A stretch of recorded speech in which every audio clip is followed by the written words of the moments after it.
Marie-Laure Garcia-Mahé, bonjour. Bonjour. Vous êtes écrivaine. Vous pouvez nous parler de votre écriture? Oui. Alors déjà, je dois dire que j'ai d'autres métiers. Je suis formatrice et psychopédagogue. C'est ce qui me permet de vivre d'ailleurs. Mais effectivement, j'écris.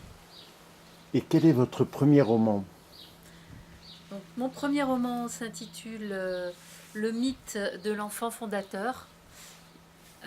Donc comme je vous disais, j'ai toujours écrit depuis que j'ai une douzaine d'années. Et en fait, ce premier roman, il n'était pas forcément destiné à être publié au départ. Euh, C'est une période où je me suis créé un univers très différent de celui dans lequel je vivais, puisque je l'ai situé en Afrique. Et puis j'ai commencé à créer des personnages qui ont fini par me dépasser, et certains personnages en ont créé d'autres. Et donc en fait ça a duré un certain temps. J'ai mis peut-être 3 ans, voire 3 ans, avant de me dire que je pouvais peut-être publier cette histoire et donc ce roman, puisqu'effectivement c'est une fiction qui se passe donc dans deux pays d'Afrique de l'Ouest, entre 1945 et 1997. Et c'est vrai que j'ai tellement pris goût à cet espace qui était un peu comme une vie parallèle dans mon quotidien, que j'ai vraiment pris mon temps pour l'écrire. Et quand j'ai décidé de le publier, j'ai évidemment vérifié aussi tout un tas de choses historiques. Ce qui fait que finalement, entre le moment où j'ai commencé à l'écrire et le moment où j'ai publié, il s'est passé 5 ans. Voilà, ça c'est mon premier roman. Et vous écrivez des romans et du théâtre. Oui, j'écris aussi du théâtre. C'est important pour moi, cette forme d'expression. D'abord parce que je suis également comédienne. J'ai commencé à jouer avec mes parents d'ailleurs quand j'avais 12 ans. Donc je fais du théâtre depuis très longtemps. Et ça permet une écriture peut-être moins intériorisée que celle que j'ai dans mes romans. Notamment le mythe de l'enfant fondateur, c'est une écriture très intériorisée. Alors il y a beaucoup de personnages féminins notamment, et donc il est à la fois très vivant, mais il y a peu de dialogue.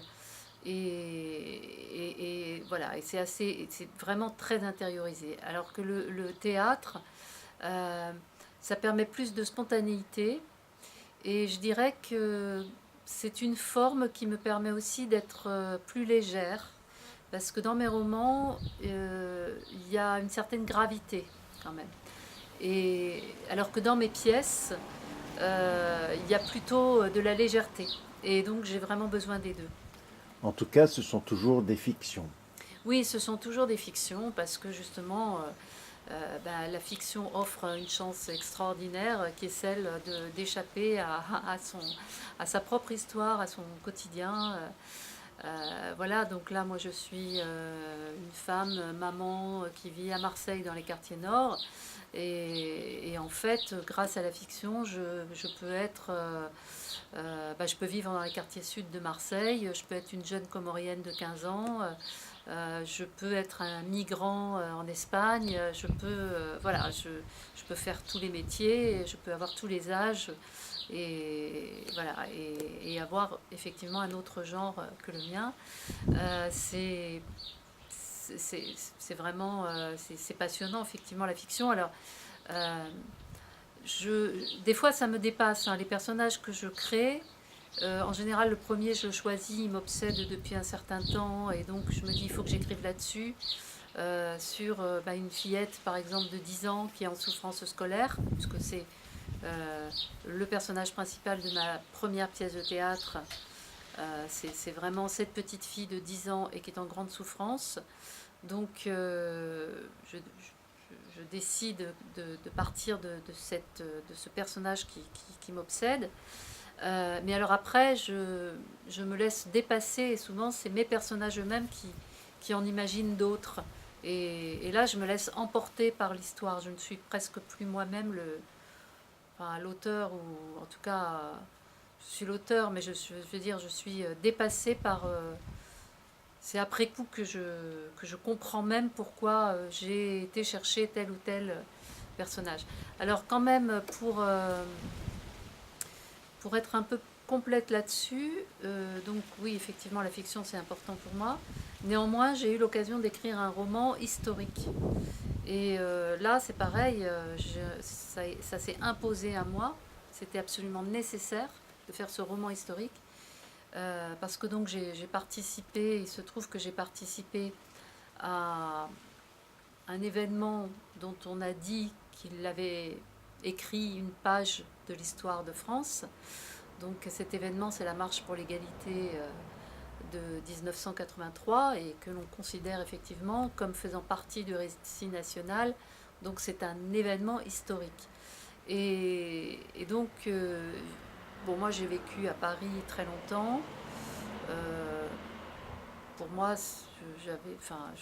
j'avais pas réalisé à quel point, dans certains lieux, et notamment à Marseille où je suis venue un peu plus tard, j'ai vu à quel point à Marseille cet événement était très mal connu en fait. Il était connu, je dirais, très partiellement, uniquement l'aspect marseillo-marseillais, c'est-à-dire que les Marseillais connaissaient la première étape qui a commencé à Marseille, et après ils étaient vraiment globalement dans l'ignorance de tout ce qu'avait été ce grand événement, qui a fini donc par un rassemblement à Paris de 100 000 personnes, voilà, et qui a fait donc date dans l'histoire de la fin du XXe siècle.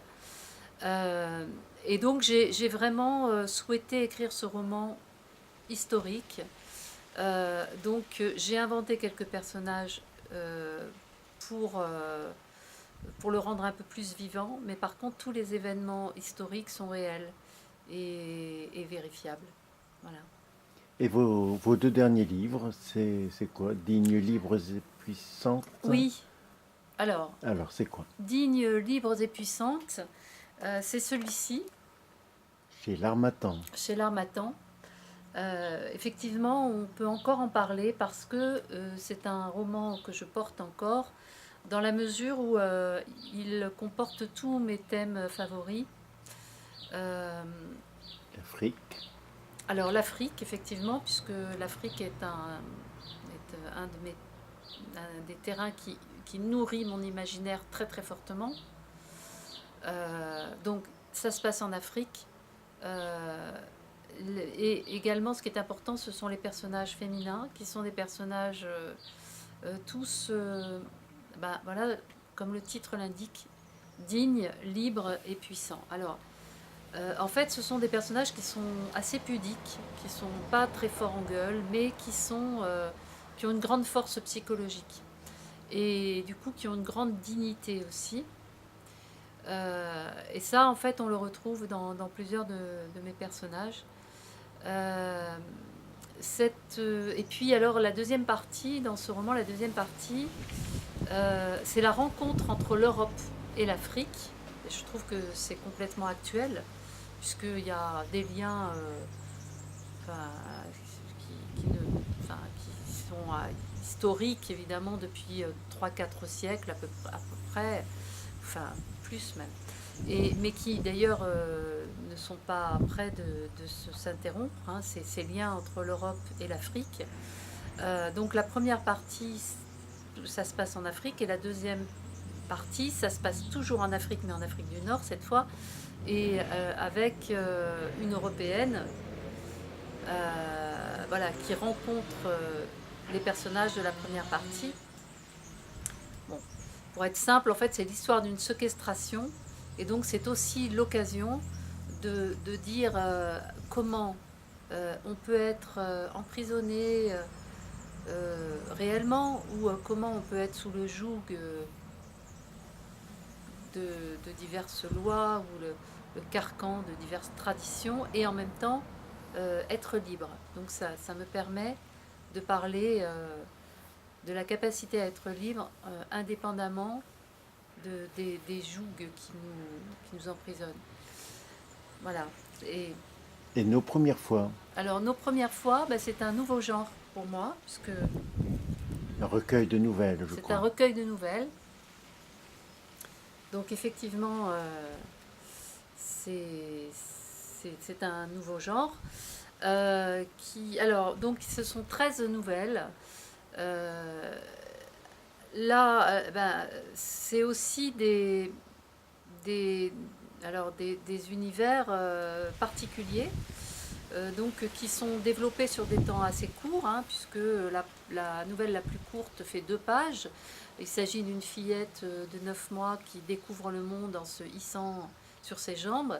Donc c'est quelque chose de très universel, qui parle donc de la pulsion de vie, de découverte, de curiosité, et qui, en fait, de l'être de soi qui part vers l'ailleurs et vers l'autre.